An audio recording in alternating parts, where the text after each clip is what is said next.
নমস্কার, স্বর্গপথে চ্যানেলে আপনাকে স্বাগত। আশা করছি আপনারা সকলে খুব ভালো আছেন, সুস্থ আছেন এবং ভজনে আছেন।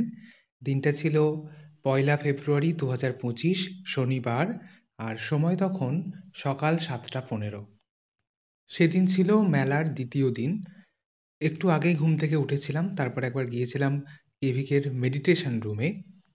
সকাল সকাল দিব্যত্রয়ী দর্শন দিয়ে দিনটাকে শুরু করলাম। আশা করি সারাটা দিন খুব ভালো কাটবে। এই যে এটা হচ্ছে আমাদের মেডিটেশন রুম। অ্যাকচুয়ালি এই বিল্ডিংটার নাম নিবেদিতা ভবন, আর এখানে এই রুমটা হচ্ছে মেডিটেশন রুম। যাই হোক, চলুন। দেখছেন আম গাছগুলোতে কত মুকুল এসেছে? আচ্ছা, আপনারা একটা জিনিস লক্ষ্য করেন কি? এই সময় আম গাছের নিচে দিয়ে গেলে চড়বড় করে একটা শব্দ হয় এবং কিছু পোকা আমাদের চোখে মুখে এসে লাগে। জানেন তো, এই পোকাটার নাম হচ্ছে আমের শোষক পোকা। এটা হচ্ছে আমের সবথেকে বড় শত্রু। এটা ওই মুকুল, তারপরে হচ্ছে কচি পাতা, এইসবগুলো থেকে রস শোষণ করে খায়। এই রস শোষণ করে খাওয়ার ফলে মুকুল এবং গুটি শুকিয়ে ঝরে পড়ে। এর ফলে ফলও ধরে না। আর এই কুয়াশা আসলে এর আক্রমণ বাড়ে। তাই এই রকম পরিস্থিতিতে যদি এই পোকাটাকে কন্ট্রোল করতে চান, তাহলে থায়োমিথক্সাম বা ইমিডাক্লোপ্রিড বলে দুটো ইনসেক্টিসাইড বাজারে কিনতে পাওয়া যায়।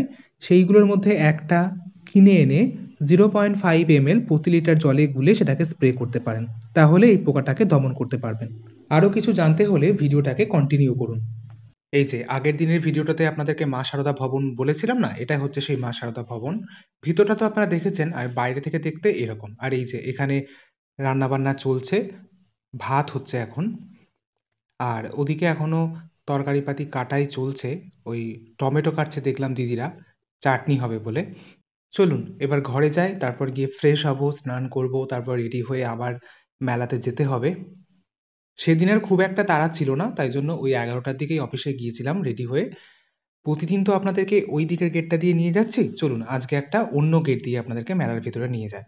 সামনে তাহলে অন্য কিছু স্টল পড়বে, সেগুলো একটু দেখতে অন্যরকম লাগবে, কারণ যে কোনো কিছু একই রকম দেখতে দেখতে একটা একঘেয়েমি ব্যাপার চলে আসে। এই বিবেকানন্দ প্লেগ্রাউন্ডটার তো দুটো গেট। আমি প্রথম দিন মনে হয় বলেও ছিলাম আপনাদের, একদিকের গেটটা দিয়ে যেটা দিয়ে আমরা ঢুকছি, আর এই গেটটা সবসময়ই খোলা থাকে। আর পাশে যে নীল রঙের বিল্ডিংটা দেখছেন, এটা হচ্ছে হসপিটাল। এই গেটটাও সুন্দরভাবে সাজানো রয়েছে, এর ওপরেও ব্যানার টাঙানো রয়েছে। যাই হোক, চলুন ভিতর দিকে যাই। ও, যেটা বলাই হয়নি সেটা হচ্ছে এবছর শ্রী রামকৃষ্ণ আশ্রম নিমপীঠের ৬৫তম বার্ষিক উৎসব।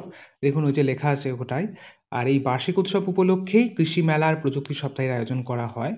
তো সেটাই এখন চলছে, আগামীকাল পর্যন্ত চলবে। চলুন এবার দেখি আমার এই বাঁদিকে কি কি স্টল রয়েছে। এই দিকগুলোতে তো কখনো নিয়ে আসিনি, চলুন এইগুলোতে দেখি। এই প্রথম স্টলটাতে ঠাকুরের বই, তারপর ঠাকুরের চিত্র ইত্যাদি এই সমস্ত কিছু বিক্রি হচ্ছিল। আর এই যে স্টলটা দেখছেন, এটা বিবেকানন্দ ইনস্টিটিউট অফ বায়োটেকনোলজির। এর মধ্যেও বিভিন্ন টেকনোলজিক্যাল জিনিসপত্র এখানে ছিল, কিন্তু আমি যে এতটা স্পিডে চলে গেছি সেটা আমি বুঝতে পারিনি। যাই হোক, পরের দিন আরেকটা ভিডিও করে রেখেছি, সেইখান থেকে দেখলে আপনারা বুঝতে পারবেন। এখানে ওই মাশরুম চাষ সম্পর্কিত, তারপর টিস্যু কালচার পদ্ধতিতে কলার চারা উৎপাদন ইত্যাদি এই সমস্ত কিছু এই স্টলগুলোর মেইন ছিল। সেগুলো পরে এক সময় দেখাবো। আর এই যে দেখুন, মা সারদার মন্দিরটা কি সুন্দরভাবে সাজানো রয়েছে এখানে। আর এর পাশের স্টলগুলো তো আগের দিন আপনাদেরকে দেখিয়েছি, তাই জন্য আজকে আর গেলাম না। ওগুলোই বিভিন্ন মহিলা সমবায় সমিতি ইত্যাদি থেকে এসছে, এবং তারা তাদের যে হস্তশিল্প সেগুলোকে এখানে প্রদর্শন করেছেন। যাই হোক, চলুন। ও, আপনাদেরকে তো বলাই হয়নি। প্রথম দিনটা তো ছিল ভগবান শ্রী রামকৃষ্ণদেবকে উদ্দেশ্য করে, আর আজকের দিনটা শ্রী শ্রী মা সারদা দেবীকে উদ্দেশ্য করে। এই দিনের পাঠ ছিল স্নেহময়ী মা সারদা দেবী। আর বক্তব্য রাখছিলেন শ্রীমৎ স্বামী স্তব প্রিয়ানন্দজি মহারাজ, সেক্রেটারি রামকৃষ্ণ আশ্রম মনসাদ্বীপ। এত সুন্দরভাবে মহারাজ বর্ণনা করেছেন যে শুনলে গায়ে কাঁটা দিচ্ছিল। তখন মনে হচ্ছিল যে সত্যিই, মানে সত্য জননী। এক সেকেন্ড ওখান থেকে উঠতে মন হবে না। কিন্তু আমার একটু কাজ থাকায় আমি চলে এসেছিলাম সেখান থেকে, তবু আমার কানটা ছিল ওদিকেই। যাই হোক, কিছুটা অংশ আমি আপনাদের জন্য রেকর্ড করে রেখেছি, সেটা শুনলে আপনাদেরও আশা করি ওই সেম ফিলই হবে। আর এখন এখানে উদ্বোধনী সঙ্গীত হচ্ছে, সেটা একটুখানি শুনুন।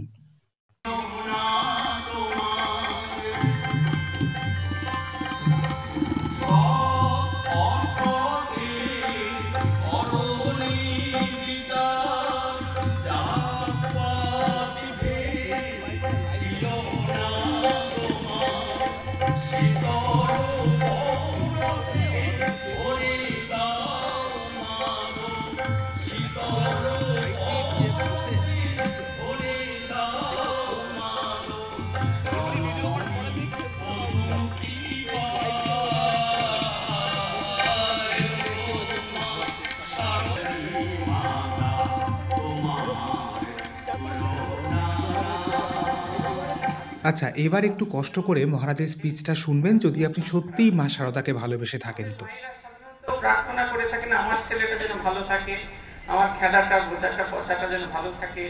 আমরা যখন গিয়ে প্রার্থনা করি ভগবানের কাছে যেন আমি ভালো থাকি, কিন্তু শ্রীমা সারদা দেবী প্রার্থনা করছেন। এটি তার জীবনী গ্রন্থে আছে, সেখান থেকে আমি উল্লেখ করছি। যখন একটু একটু করে বেলুড় মঠ হচ্ছে তখন তিনি একদিন কথোপকথনে বলছেন, আহা এর জন্য ঠাকুরের কাছে কত কেঁদেছি, প্রার্থনা করেছি, তবে তো তার কৃপায় আজ মঠটর যা কিছু। ঠাকুরের শরীর যাওয়ার পর ছেলেরা সব সংসার ত্যাগ করে কয়েকদিন একটা আশ্রম করে একসঙ্গে জুটল।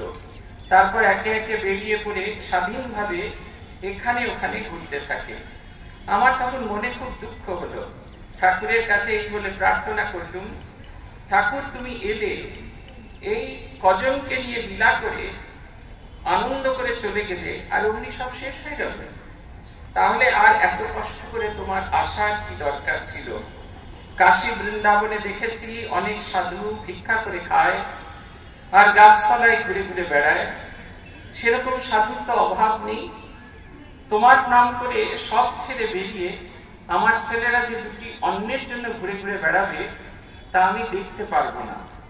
আমার প্রার্থনা তোমার নামে যারা বেরোবে তাদের মোটা ভাত কাপড়ের যেন অভাব না হয়, আর সব তোমাকে আর তোমার ভাব উপদেশ নিয়ে একত্রে থাকবে। আর এই সংসার তা অপদগ্ধ লোকেরা তাদের কাছে এসে তোমার কথা শুনে শান্তি পাবে। এই জন্যই তো তোমার আশা। ওদের ঘুরে ঘুরে বেড়ানো দেখে আমার প্রাণ আকুল হয়ে উঠল। তারপরে নরেন ধীরে ধীরে এইসব করলে। আমরা এখন এগুলো দেখে খানিকটা ভুলে যাই। আমরা মনে করি XYZ আমরা কেউ না কেউ কিছু করেছি, আসল কিন্তু তা নয়। এই সমস্ত কাজের পেছনে একজন মহাশক্তি ছিলেন, তিনি মাতৃরূপ ধারণ করে এসেছিলেন, মা হয়ে এসেছিলেন, যাতে আমরা খুব সহজে তার সঙ্গে কথা বলতে পারি। তিনি হলেন শ্রীমা সারদা দেবী। মজার কথা, ভাইজি ছিলেন, সবাই বলে তিনি যোগমায়া মাতাকে কেন্দ্র করে বেঁচেছিলেন, কিন্তু রাজনীতি যে হারে অত্যাচার করতেন, আমাদের যদি কেউ অত্যাচার করে আমরা অন্তত সহ্য করতে পারবো না। রাজনীতি তখন খুব অশক্ত, যতটা না অসুস্থ তার চেয়ে বেশি মানসিক ভাবে অসুস্থ। তিনি কিছুতেই উঠে দাঁড়াতে পারেন না। একদিন মা বিরক্ত হয়ে বলছেন, আরে রাজু তুই আর কতদিন অসুস্থ থাকবি, বাড়ি উঠে দাঁড়া। রাজনীতি ভীষণ রেগে গেল। ঝুড়িতে একটা বড় এই ছিল, বেগুনি ছিল, সেটা ছুঁড়ে মায়ের দিকে মারলেন। মায়ের পিঠে গিয়ে পড়লো আর সেই জায়গাটা ফুলে গেল। মা উহু করছেন, আমরা হলে কি হতাম, ঘুরে দুটো থাপ্পড় মেরে দিত। মা বলছেন, ঠাকুর রক্ষা করো, ঠাকুর রক্ষা করো। জানে না, অবোধ, ভুল করে করে ফেলেছে। নিজের পায়ে ধুলো মা তার মাথায় দিচ্ছেন। মায়ের মহাপ্রয়াণ হয়েছে 1920 সালে। তারপরের ঘটনা, রাজনীতি জয়রামবাটিতে ফিরে গেলেন। সেইখানে গিয়ে রাজনীতির টিভি হলো। তখনকার দিনে টিভিতে মানুষজন তো বাঁচত না, তাই রাজনীতিকে কাশিতে নিয়ে যাওয়া হলো। রাজনীতি যখন ওখানে যাওয়ার পর শুনলেন যেটাকে কাশি নিয়ে আসা হয়েছে, শুধু ট্রিটমেন্ট নয়, শিবক্ষেত্রে বাঁচলে তার, শিবক্ষেত্রে মরলে তার মুক্তি হবে, তিনি হেলাতে বললেন যে তোমরা কি বোকা গো, যিনি আমার সমস্ত জীবনের দায়িত্ব নিয়েছেন তিনি আমার মুক্তির দায়িত্ব নেননি? মুক্তি আমার হাতের মুঠোর মধ্যে। তিনি জোর করে ফিরে এলেন জয়রামবাটির ঘরে, এবং ওই যে মায়ের মা ঠাকুরের ছোট্ট খাটটিতে সেইখানে তার মহাপ্রয়াণ ঘটল। দেখুন, যার আচরণে আমাদের কাছে অসহ্য ছিল, সেই মানুষটার আমূল পরিবর্তন হয়ে গেছে, একদম আমূল পরিবর্তন হয়ে গেছে। আমাদের একজন সাধু একটি ভারী সুন্দর ঘটনা আমাকে বলেছিলেন। তখন সে সাধু হয়নি, তখন সে ছাত্র। তার সদ্য পিতৃবিয়োগ হয়েছে, বাবাকে সে বড় ভালোবাসে, কাউকে বোঝাতে পারছে না তার কত কষ্ট। 18 বছরের ছেলে, সে কাউকে বোঝাতে পারছে না তার খুব কষ্ট। একদিন তার বন্ধুটাকে বাগবাজারে শ্রী মায়ের বাড়িতে নিয়ে গেলেন। বলছেন, যখন আমি সিঁড়ি দিয়ে ওপরে দোতলায় উঠছি, মনে হচ্ছে কেউ যেন ঠান্ডা জল খাইয়ে দিলে এমন শরীর, তৃষ্ণার্ত শরীর শীতল হয়, ঠিক সেরকম আমার সারা শরীরটা যেন ঠান্ডা হয়ে যাচ্ছে।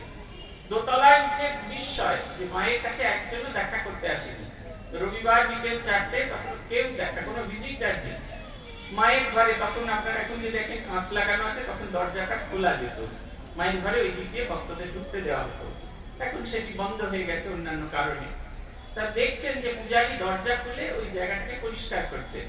ওই ছেলেটিকে ডেকে জিজ্ঞেস করছেন, তুমি একটু প্রণাম করবে মাকে এসে? হ্যাঁ করবো। ভেতরে ঢুকে মায়ের পায়ে মাথা টেকিয়ে তিনি প্রণাম করে বেরিয়ে আসছেন।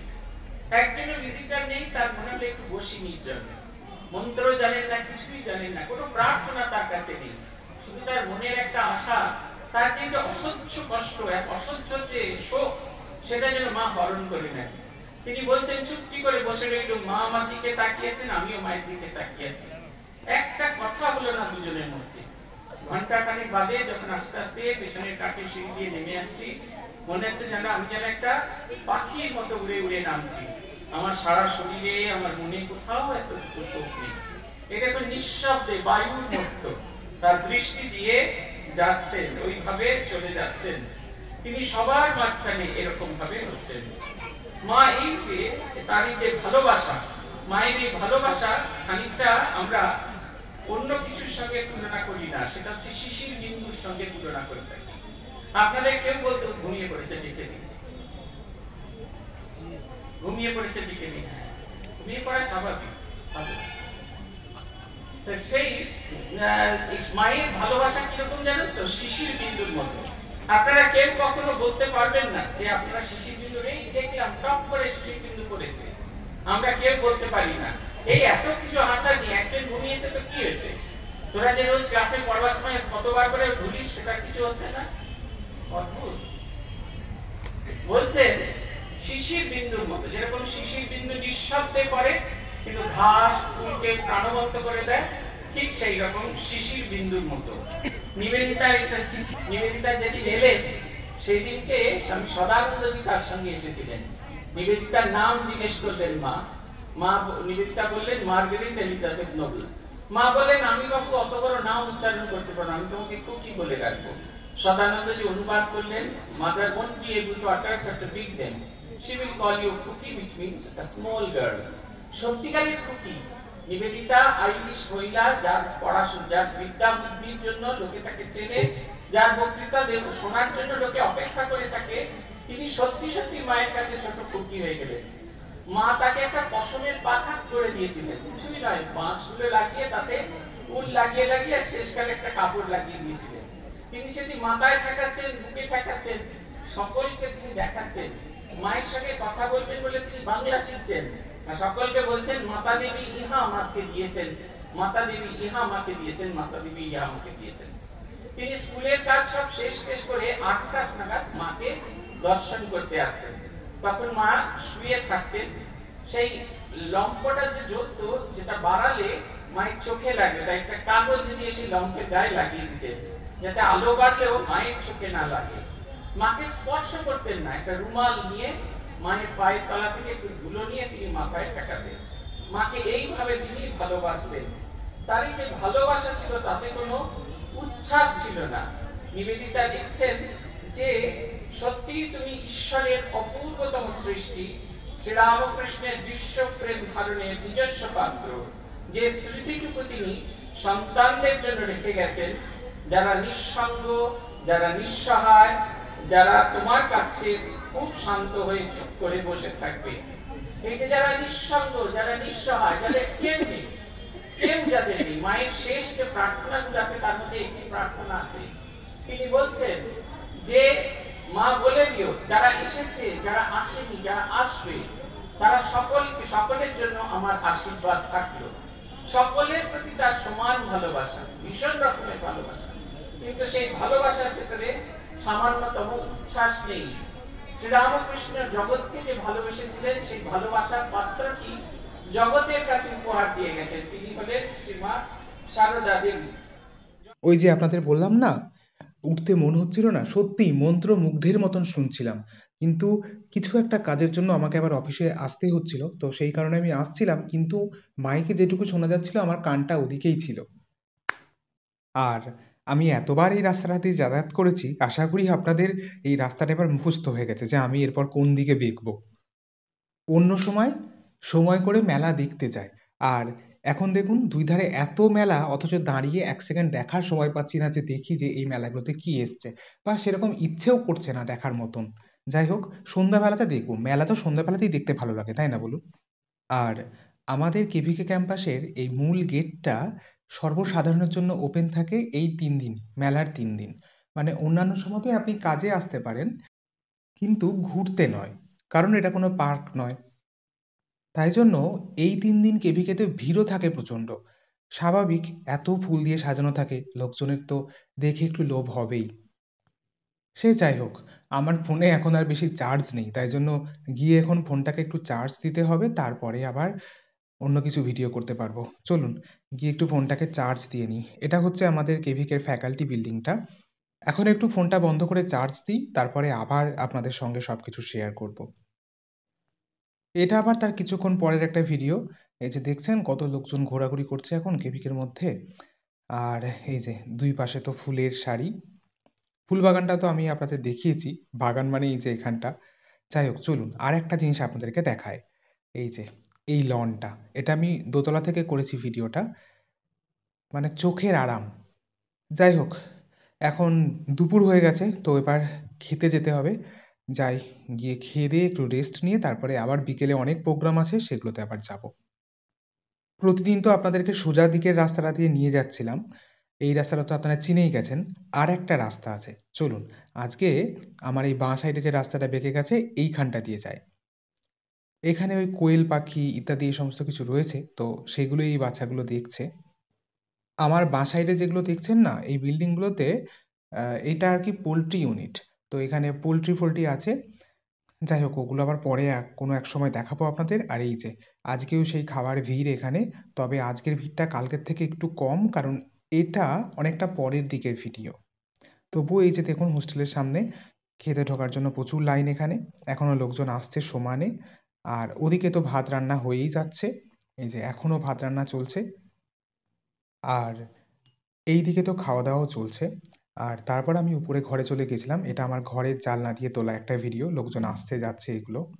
তারপর তো খেয়ে-দেয়ে আবার মেলার মাঠে গিয়েছিলাম। ওখানে একটা নৃত্য অনুষ্ঠান ছিল খুব সুন্দর। কতগুলো বাচ্চা নাচছিল। মানে একটা টিম ছিল পুরো। সেখানের মধ্যে আমি যে ভিডিওটা করেছি সেখানে শুধুমাত্র কিছু বাচ্চারাই নাচছিল একটা গানেতে। কিন্তু গানটা দিয়ে দিলে কপিরাইট চলে আসবে নাকি জানি না। তাই জন্য আমি একটু পার করে তারপরে গানটাকে দেবো অবশ্যই। সেদিন 3:30 থেকেই এই প্রোগ্রামটা ছিল। আর তারপরে আবার 6টা থেকে একটা যাত্রা ছিল, নীলাচলে মহাপ্রভু। তারও কিছুটা পার্ট আমি তুলে রেখেছি, সেটাও আপনাদের সঙ্গে শেয়ার করব। দেখুন, আশা করি ভালো লাগবে। কতগুলো ছোট্ট, ছোট্ট পরী নাচ করছে। আর সাথে ২ জন ছোট্ট খোকাও ছিল। আর ওরা ওই সোহাগ চাঁদ বদনি ধ্বনি নাচতো দেখি এই গানটাতে নাচছিল। তো আমি খুবই দুঃখিত যে আমি ওদের নাচের সাথে গানটাকে আপনাদের শোনাতে পাচ্ছি না, কারণ ওই কপিরাইটের জন্যই। ১ম এ আমি একবার আপলোড করেছিলাম, তো তারপরে দেখলাম কপিরাইট এসে যাচ্ছে। তো সেই কারণে আবার ভিডিওটাকে রিমেক করতে হয়েছে। তারপরে এই ভয়েসটাকে অ্যাড করে আমি ভিডিওটাকে আপলোড করছি। আর এই ভয়েসটাকে না দিলে এখানটাতে হয়তো আপনারা ওর নাচটাই শুধুমাত্র দেখতে পেতেন, কিন্তু কোনো সাউন্ড শুনতে পেতেন না। তো সেই কারণে আবার আমি এই ভয়েসটাকে দিলাম। যাই হোক, তারপর থেকে দেখুন।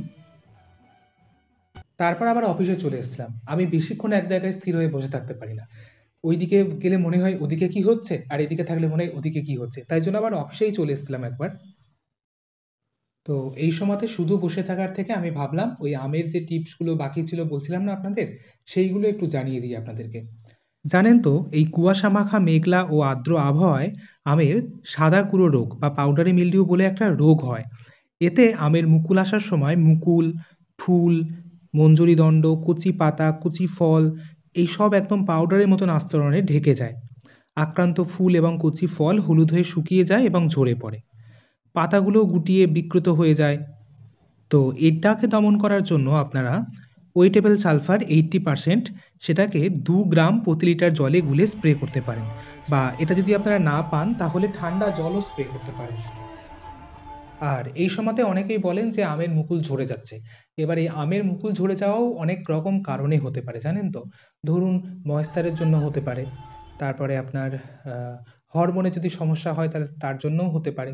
তবে সাধারণত আমের মুকুল ঝরে যাওয়া ঠেকাতে আমরা বোরন 20% স্প্রে করতে পারি। সেটা হচ্ছে ১.৫ গ্রাম প্রতি লিটার জলে গুলে আমরা সেটাকে স্প্রে করতে পারি। আর এই সময়তে যদি আপনারা আমের আকার বা আয়তন বৃদ্ধি করতে চান তাহলে পটাশিয়াম সালফেট, যেটা 0050 নামে আপনারা চেনেন হয়তো, সেটা ওই ৩ গ্রাম প্রতি লিটার জলে গুলে আপনারা স্প্রে করতে পারেন। এছাড়াও ফাইটোনল GRMI 2 ml প্রতি 10 লিটার জলে গুলেও আপনারা স্প্রে করতে পারেন। এখন যে গানটা হচ্ছে না, এই গানটা শুনতে আমার খুব ভালো লাগে, তাই জন্য ইচ্ছে করেই আমি সাউন্ডটাকে একটু কমিয়ে আমার ভয়েসটাকে দিয়েছি। যাই হোক, আশা করি আমি যে টিপসগুলো দিলাম সেগুলো আপনাদের হয়তো কাজে লাগবে। এগুলো আসলে কোনো টিপস নয়, এগুলো একদম পুরো প্র্যাকটিক্যাল সলিউশন আর কি আপনার বলতে পারেন। আম ছাড়াও যে কোনো ফুল ফসল চাষ করতে গিয়ে যদি আপনাদের কোনো রোগ পোকামাকড়ের সমস্যা হয়ে থাকে তাহলে সেগুলো আমার কমেন্ট বক্সে জানাবেন, আমি সেগুলোর উত্তর দেবার চেষ্টা করব। যেহেতু অফিস টাইম শেষ হয়ে গেছে তাই জন্য এখন আর কাউকে কেভিকের মধ্যে অ্যালাউ করা হচ্ছে না। আবার কাল যখন অফিস খুলবে তখন আবার সবাই আসতে পারবেন। তো যাই হোক এদিকে, আর অন্যদিকে যাই চলুন। ওই দিকে যে একটা বোর্ড দেখতে পাচ্ছেন, ওখানে আমাদের যে প্রতিযোগিতা হয়েছিল তার যে রেজাল্ট, যারা সফল প্রতিযোগী তাদের রেজাল্টটা ওই বোর্ডের মধ্যে লেখা রয়েছে। তো তারা সকাল থেকে এসে তাদের রেজাল্ট দেখে গেছেন। এই যে এই বোর্ডের মাধ্যমে সমস্ত কিছু মানে লাগানো রয়েছে আর কি। যাই হোক চলুন, তারপর সন্ধ্যাবেলাতে এটা, তারপর এই যে আমরা সকলে মিলে গিয়েছি এখন ভেলপুরি খেতে। সন্ধ্যাবেলা থেকে আমি একটু অন্যদিকে ছিলাম, তাই জন্য অনেকটা পরে এসে জয়েন করেছি এদের সাথে। তো এরা অলরেডি খেতে শুরু করে দিয়েছে আর আমার টার্নের জন্য আমি ওয়েট করছি। কিছুক্ষণ দাঁড়ানোর পর আমিও পেয়ে গেছি আমার ভেলপুরি। তো আমি সেটাই তখন খাচ্ছিলাম। তারপর ওই মেলাটাকে আর কি একটু ঘুরে দেখছিলাম, কিন্তু সেরকম খুব একটা ভিডিও আর করা হয়নি। ওদিকে যাত্রা শুরু হয়েছিল, যাত্রাটার নাম ছিল নীলাচলে মহাপ্রভু। আর কিছু বলবে নন্দিনী? না না, থাক, কোনো কথা নেই, তুমি যাও। শিউরি কৃপায় তোমার ভালো হোক নন্দিনী, ভালো হোক, ভালো হোক নন্দিনী। ছোট লোক, কি তোর হস্তিমুখ সোজা বলে গেল? কে এসেছিল নন্দিনী? কই, কেউ তো আসেনি বাবা। তাহলে এতক্ষণ তুমি কার সঙ্গে কথা বলছিলে? তমাল এসেছিল? কই না তো। আর এই যাত্রা দিয়েই দ্বিতীয় দিনের মেলাটা শেষ হয়েছিল। দিনটা খুব ভালো কেটেছিল। তো এরপর খাওয়া দাওয়া করে আমরা আবার ঘরে যাব। যাই হোক, ভিডিওটা তাহলে এখানেই শেষ করছি। ভিডিওটা কেমন লাগলো অবশ্যই জানাবেন। ভালো লাগলে প্লিজ লাইক কমেন্ট এবং শেয়ার করবেন। আর আপনি যদি এই চ্যানেলের নতুন দর্শক হয়ে থাকেন তাহলে অবশ্যই চ্যানেলটা সাবস্ক্রাইব করুন এবং পাশে থাকা বেল আইকনটি প্রেস করুন এই ধরনের আরও ভিডিও দেখার জন্য। আর আপনার মূল্যবান সময় ব্যয় করে আমার আজকের ভিডিওটি দেখার জন্য আমি সত্যিই আপনার কাছে কৃতজ্ঞ। ধন্যবাদ। গত 2টা ফেব্রুয়ারি ছিল সরস্বতী পুজো আর তার সাথে সাথে আমাদের মেলার শেষ দিন, তাই জন্য সেই দিনকার ভিডিওটা একটু স্পেশাল। তো দেখতে হলে অবশ্যই চ্যানেলটাকে সাবস্ক্রাইব করে রাখুন। ধন্যবাদ।